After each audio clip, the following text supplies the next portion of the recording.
We knew we had a difficult year last year, and we don't know what this year is going to be like financially.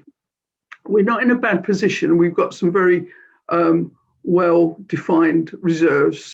But the biggest issue is around cash flow and forecasting. The most important thing is everyone knows where they are now, today, financially. But do you know where you're going to be in 6 months' time? Do you know where those pinch points are going to come? And you don't. What you do is you build a forecasting model that starts today. So you virtually put in the first line what's in your bank account today. And then you put in date order anything you know that's going to happen financially. Money coming in, money coming out. So you can run the model and it can tell you with that data exactly what your financial situation is going to be, say, in 6 months' time.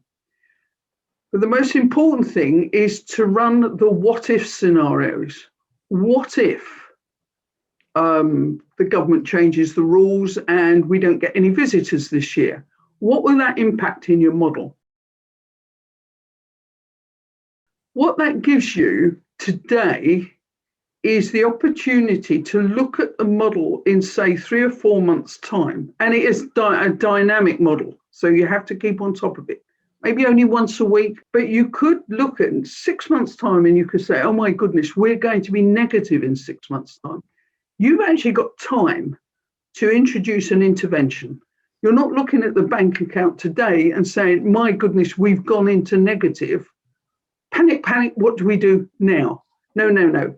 You've got to be ahead of the game. So what we've done is we've built this model, and it's still being worked on because there's a lot of data to be gathered. That links in with our risk models.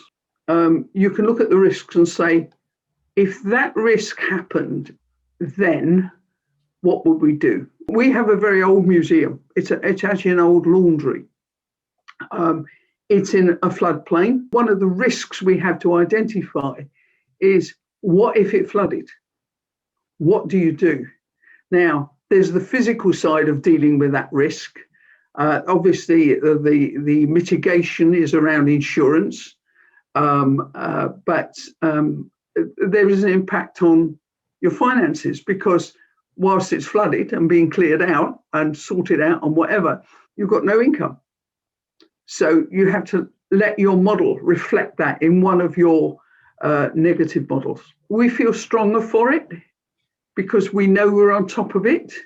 We're not going from panic point to panic point to panic point. We're in control. My experience of trustees, and I have talked to other trustees in other museums, is a lot of trustees are there.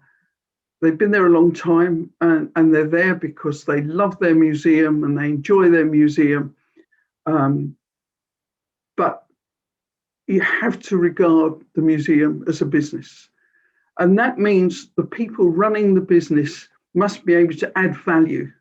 And so employ trustees or invite people to become trustees when you can see they can add value to what the trustee board has to do.